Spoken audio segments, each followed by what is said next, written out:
There's a particular kind of memory that changes its meaning the longer you hold it. Robert would later think about the yellow dress Natalie wore on their fourth anniversary, how she had turned to look at him from across the restaurant, her face open and unguarded in a way it rarely was anymore. He had smiled back. He had not known then that he was watching something end. We rarely do. The tragedy of certain marriages is not that love dies suddenly, but that it withdraws so slowly, so quietly, that by the time one person finally looks up, they find themselves alone in a room they never noticed had been emptying for years. This is the story of Robert Calloway and his wife Natalie Calloway. They had been married for 11 years when the distance between them became impossible to ignore. Not because something terrible happened, but because something tender had been slowly going missing for a long time. Robert was a man who expressed love through steadiness. He paid the mortgage early, remembered her doctor's appointments, kept the house warm. Natalie was a woman who needed to feel seen in ways that steadiness, however devoted, could not always reach. Between these two truths, his reliability and her hunger for something less structured, more electric, lived a gap that neither of them had ever found the language to name. The story does not belong to either of them alone. It belongs to the silence that grew between two people who loved each other imperfectly, and to the night Robert stood on a balcony and watched that silence finally take a shape he could not unsee. The morning of the Alderton and Voss Company celebration was unremarkable, in the way that most mornings had become in the Calloway house. Robert was at the kitchen counter by 6:40, dressed for his run, scrolling through emails on his phone. Natalie came down 20 minutes later in her robe, her dark hair still loose, and poured herself coffee without speaking. This was not a sign of tension between them. It was simply the grammar of their mornings, a shorthand developed over 11 years that had once felt intimate and now felt more like two people sharing a space efficiently. They were not unhappy exactly. They had learned to fit around each other the way old furniture learns to fit around worn floors. "What time does it start tonight?" Natalie asked, not looking up from her cup. 7:30. Cocktails first, dinner at 8. Robert set his phone down.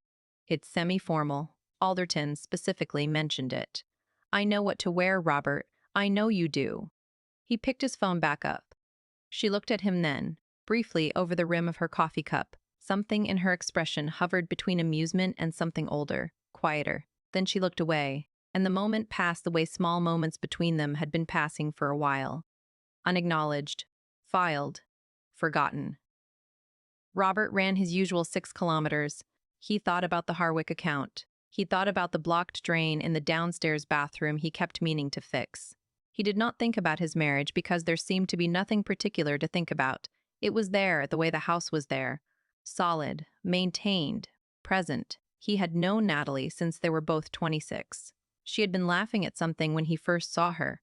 A genuine laugh. The kind that involved her whole face. And he had thought, with a certainty that surprised him, I would like to be the reason for that. For a while, he had been.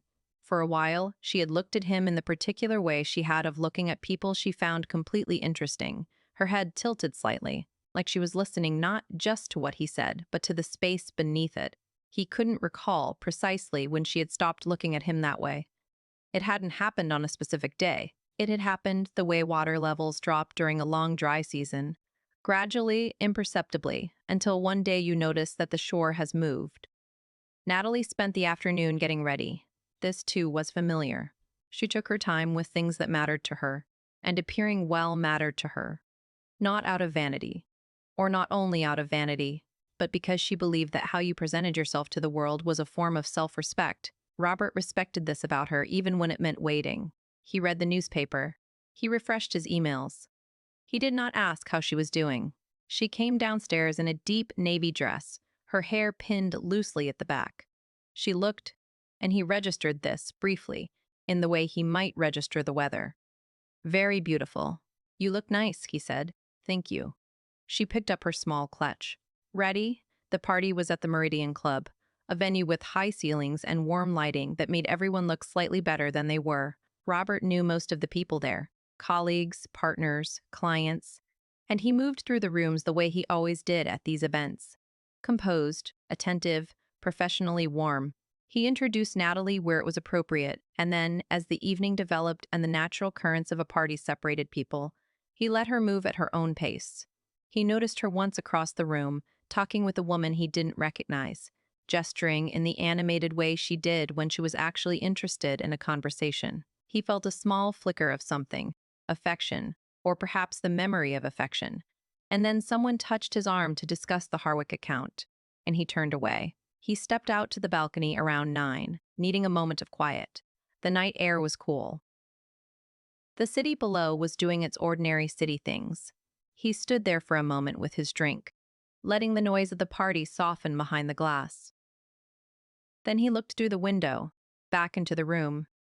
Natalie was near the far wall. She was laughing, the real laugh, the whole-faced laugh, the one he had fallen in love with 26 years ago. The man beside her was tall, somewhere in his early 40s, and Robert did not recognize him. As Robert watched, the man leaned in to say something close to her ear, and Natalie tilted her head in the particular way she had of listening to people she found completely interesting. Then the man put his arm around her, and she did not move away. It lasted perhaps 4 seconds, maybe 5. The man's arm around her shoulders, familiar, easy, comfortable in the way that only comes from repetition. And Natalie, still smiling, still in the middle of whatever the joke was, settled, almost imperceptibly, into it. Robert stood on the balcony and watched this. He did not feel rage, exactly. He felt something colder and much quieter. He felt the particular sensation of a thing that has been blurred for a long time, suddenly coming into very sharp focus. He finished his drink.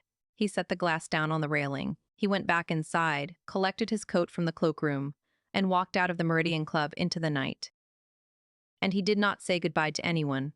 He did not sleep well that night, but he slept. This surprised him afterward. He had expected to lie awake with his thoughts loud and his chest tight, but what he experienced instead was a strange, exhausted quiet, as though whatever had been holding something in him upright for a long time had finally simply let go. He woke at 5:40, before the alarm, and lay in the dim room looking at the ceiling while Natalie breathed steadily beside him, still asleep. She had come home at 11:30. He had heard the key in the lock, heard her move quietly through the house in the considerate way she always did when she thought he might be sleeping. She had undressed in the bathroom. When she slid into bed, she had reached across and touched his arm briefly, a habitual gesture, neither intimate nor perfunctory, just the ordinary physical punctuation of a long marriage. And then she had turned over and gone to sleep. He had not moved. In the morning she made toast and asked if he wanted some, and he said yes. She told him the party had gone on quite late. She mentioned a colleague of hers, a woman named Petra, who had been wearing a dress that was arguably too short for the venue.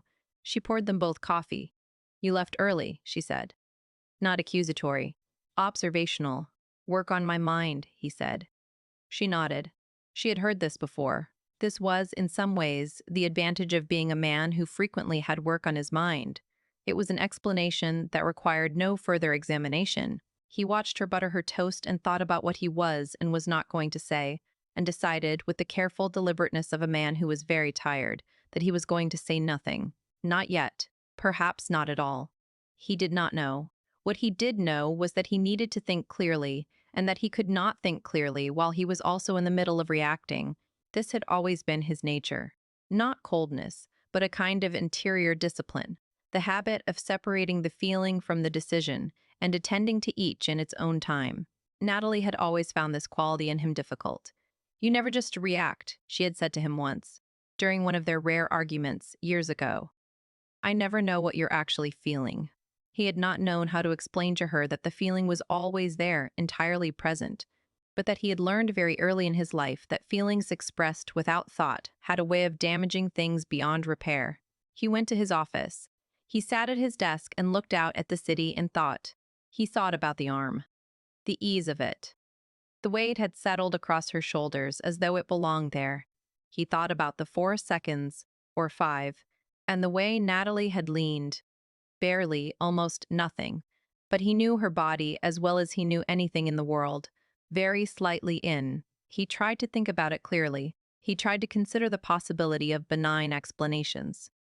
An old friend, a colleague, someone she had known for years, who was simply comfortable with physical affection. He held this possibility up, and examined it seriously, turning it over, looking for the places where it might hold, but he kept coming back to one thing: the way she had looked. Not self-conscious, not performative, not the way a person looks when they are aware of being in public. She had looked, and this was the word that arrived in his mind quietly and stayed there: free. Free in the way that people look when they are somewhere they feel completely safe, when they are with someone in front of whom they do not have to manage their expression. He had not seen her look that way in a long time. He thought about this for a while. At some point, he opened a new browser window and sat with his hands on the keyboard for nearly a minute before he typed anything. He did not know precisely what he was looking for. He was not a man inclined toward investigation. It felt undignified, and dignity mattered to him more than he usually admitted. But something in him had shifted overnight, and the shift had a weight to it, and he needed to understand the shape of what he was carrying. He looked at her phone that evening while she was in the shower. He did not feel good about this. He did so anyway. What he found was not conclusive. A contact listed under a first name only: Daniel, with a message thread that was recent but not voluminous.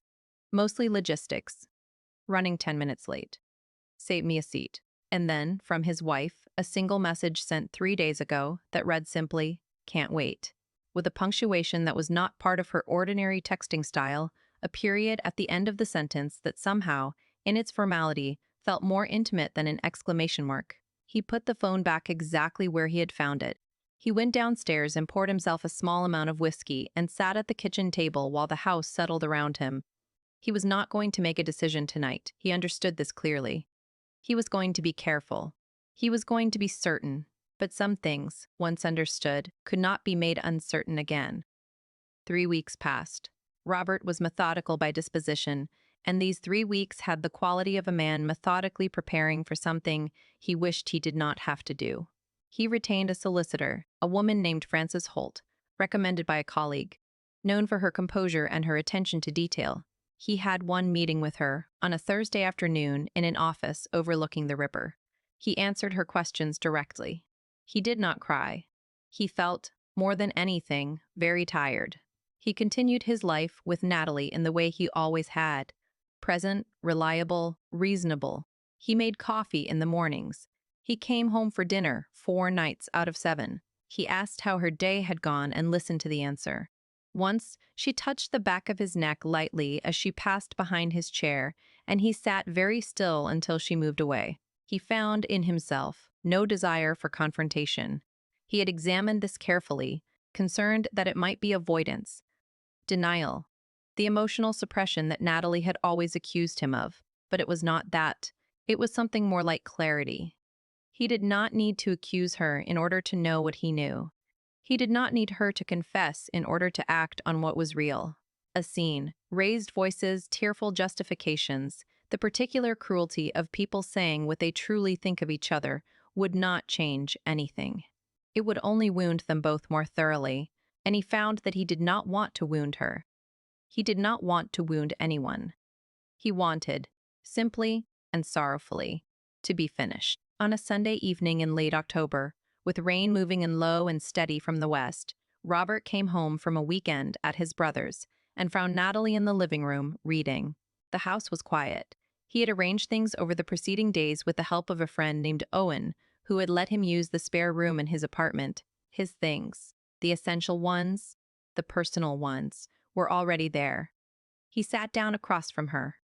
She looked up from her book. She read his face the way she had always been able to read his face, carefully, at a slight delay, like subtitles a half-second behind a speech.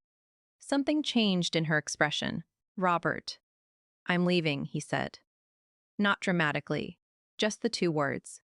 She put the book down. She looked at him for a moment. Then she said, "What's happened?" "I think you know." She was quiet. This was its own kind of answer. "The party," she said finally. Not a question. "Yes." She pressed her hands flat against her knees, a gesture he recognized, the one she made when she was collecting herself, trying to decide what kind of conversation this was going to be. "It isn't. It's not what you're imagining it is." "I'm not imagining anything," he said. "I saw what I saw. If you'd just talked to me." I'm talking to you now. She stopped. She looked at her hands. After a while, she said, very quietly, "How long have you been planning this?" "A few weeks." Something moved across her face. Not quite hurt, not quite anger. Something more complex than either. And you went on. Like everything was normal for weeks. Yes. That's. She didn't finish the sentence. She looked up at the ceiling instead, briefly, and he could see her jaw working. That's very cold, Robert.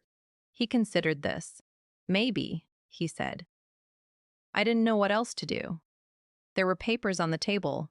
She had not noticed them when he sat down, but she noticed them now. She looked at them for a long moment without moving. He watched her come to understand what they were. I don't want to fight, he said. I'm not angry with you.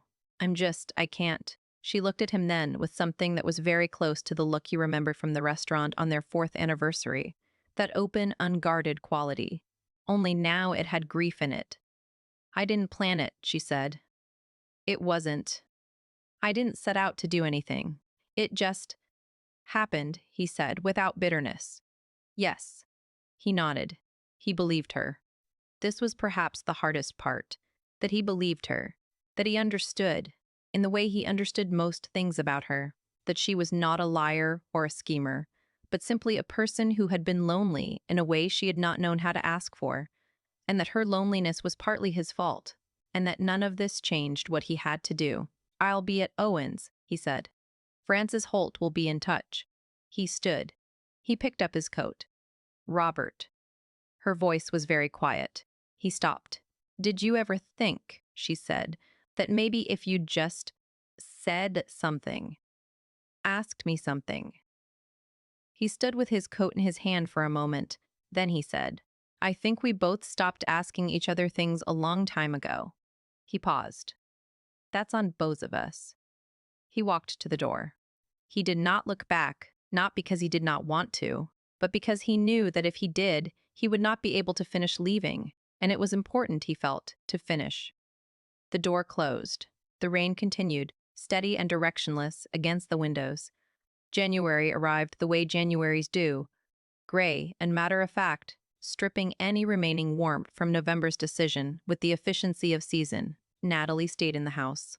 This had been agreed upon through Francis Holt and a solicitor of Natalie's own, a man named Gerald who wore the same expression in every email, which was the expression of a man who had heard everything before.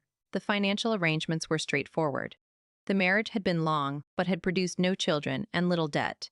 The dissolution was civil in the way that dissolutions between people who were too exhausted for cruelty tend to be civil. She told her friends that it was mutual. This was not entirely untrue, and not entirely honest either, but it was the version she could say without having to explain the parts of it she had not yet fully examined herself. She told her sister Claudia that Robert had never really been present in the marriage. Emotionally, she meant, and Claudia, who had never particularly warmed to Robert, found this persuasive and sympathetic, and held Natalie's hand across a restaurant table while saying things like, "You deserve to feel seen." Natalie found these conversations both comforting and slightly sour, in a way she could not entirely account for. She noticed, sitting across from Claudia or her friends, that the version of the story she told was accurate in its facts and misleading in its architecture. Robert had not been emotionally present, not in the ways she had needed. This was real. But the story, as she told it, tended to omit what she had been doing when he had walked out of the party. She did not lie, exactly. She simply arranged the truth to cast the most tolerable light. Daniel was no longer in the picture. This had ended, or rather had not quite properly begun.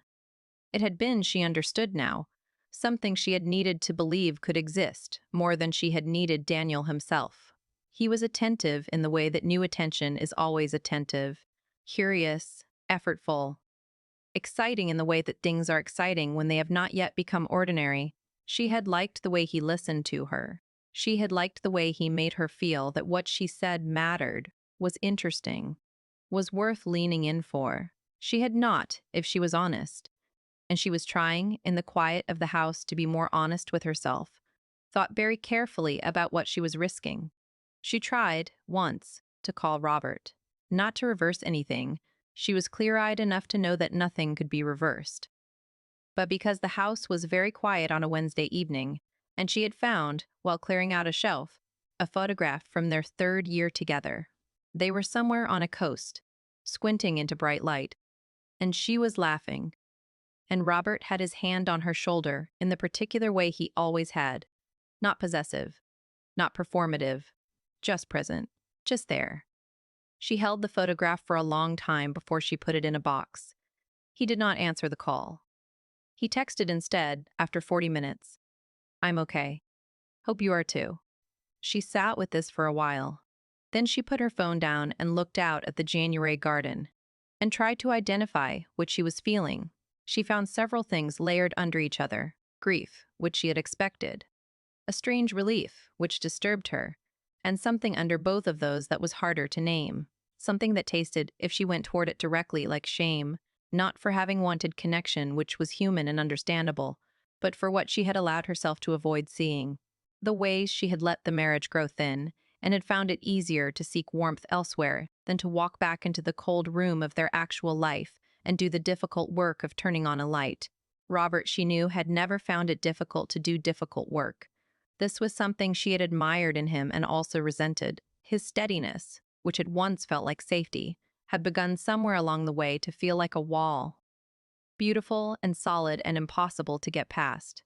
She had wanted him to need her more visibly, to reach for her, to be disrupted by her. He had needed her, she believed, but he had needed her the way a man needs a place he is completely certain of, a certainty so total it no longer required expression. She wondered on those winter evenings whether she had confused his certainty about her with indifference, whether she had let the assumption that she was already known become, over time, the feeling that she was unseen. She did not arrive at comfortable conclusions. She arrived at the more difficult understanding that what had happened was neither entirely his failure nor entirely hers, but the accumulated result of two people who loved each other and had not, for a long time, known how to say so in a language the other could receive. She signed the papers in February. She noticed that her hand did not shake. The spring came eventually, as it always does, and brought with it the ordinary comfort of returning light. Robert, meanwhile, had settled into Owen's spare room, and then, by March, into a two-bedroom flat on the north side of the city with large windows and a kitchen that needed work. He cooked simple things. He ran his usual 6 kilometers. He worked and read and went to dinner with Owen and Owen's wife, Diana, who treated him with the delicate warmth one extends towards someone who is quietly not all right, but is managing. He did not feel devastated, exactly. He felt something more like the particular sadness of having finished something that mattered.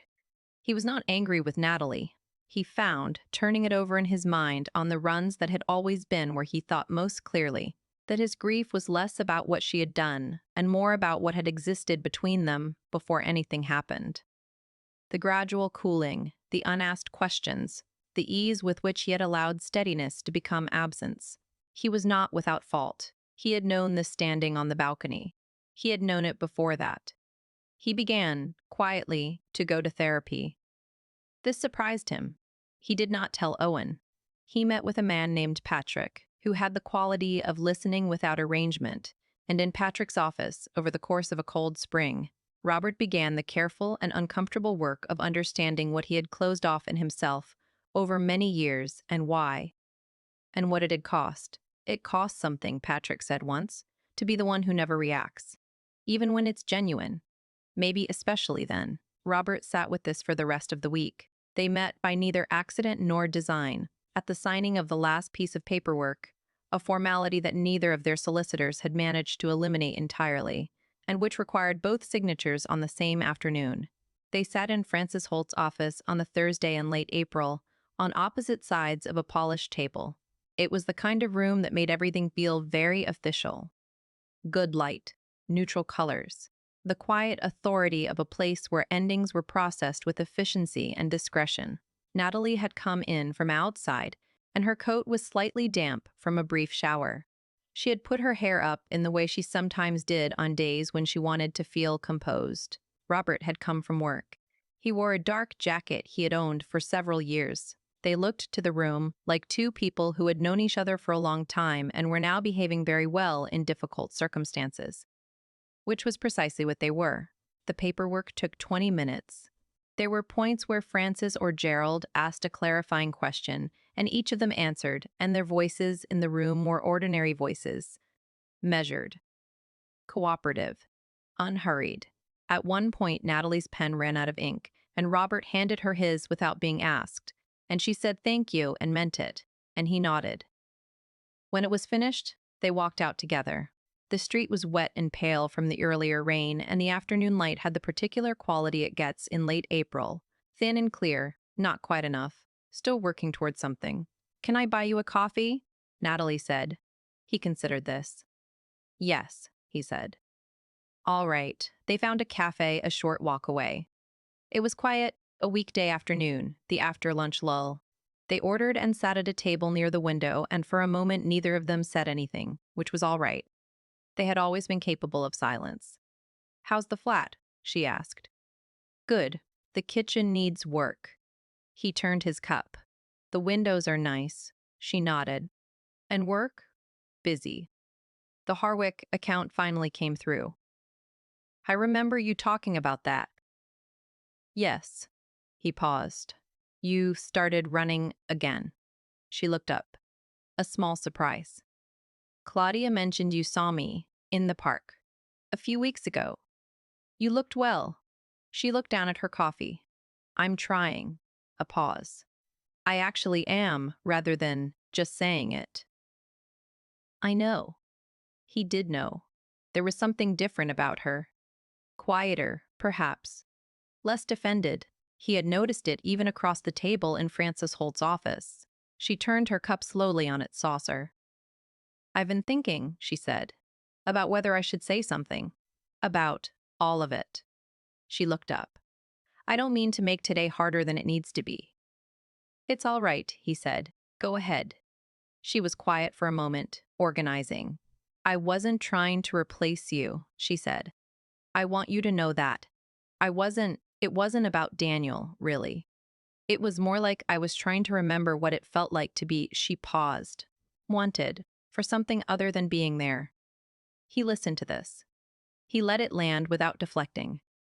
"I hear you," he said, and then, "I made it very easy for you to feel that way, without meaning to." She looked at him, and there it was again, briefly, that open quality. "You could have asked," she said. "Over the years, you could have, I don't know, asked me what I needed." "I could have," he said. "And you could have told me." A silence. Not a hostile one. The silence of two people acknowledging a thing that is simply true. "We were both waiting," she said. "Yes." She looked out the window at the wet street. "Do you think," she stopped herself. "What?" "Nothing. I was going to ask something that doesn't have an answer." She gave a small, wry half-smile. The kind he had seen on her face 100 times, 1,000. The expression she used when she caught herself reaching for something she knew better than to reach for. He looked at her for a moment. 11 years. A yellow dress. A whole-face laugh across a restaurant. The drift. The balcony. The papers. All of it present in the room, and not one word sufficient to hold it. "We were good together," he said. "At the beginning. We were." Her voice was steady, and then we weren't, and neither of us knew how to say so. He nodded slowly. He thought about Patrick's office, the spare room, the flat with its good windows, the mornings running when he had turned the marriage over in his mind, looking for the precise moment it had gone wrong. And the gradual, humbling understanding that there had been no moment, only weather, only the long seasons of two people who had stopped tending something they both needed. "I don't regret the years," he said finally. She met his eyes. "Neither do I," she said. And this was true. He could see it was true, and it made everything simultaneously easier and much heavier. They finished their coffee. They put on their coats. On the pavement outside, they stood facing each other for a moment in the April light. "Take care of yourself, Natalie." "You too." A brief pause. "Robert." She said his name the way she used to say it, long ago, with attention, with the particular weight of a person saying the name of someone they have looked at closely. Then she turned and walked south along the wet street, her coat catching the light, growing smaller. He stood and watched until she rounded the corner. Then he turned in the other direction and walked home to the quiet city, past the ordinary shop fronts and the ordinary lives proceeding all around him.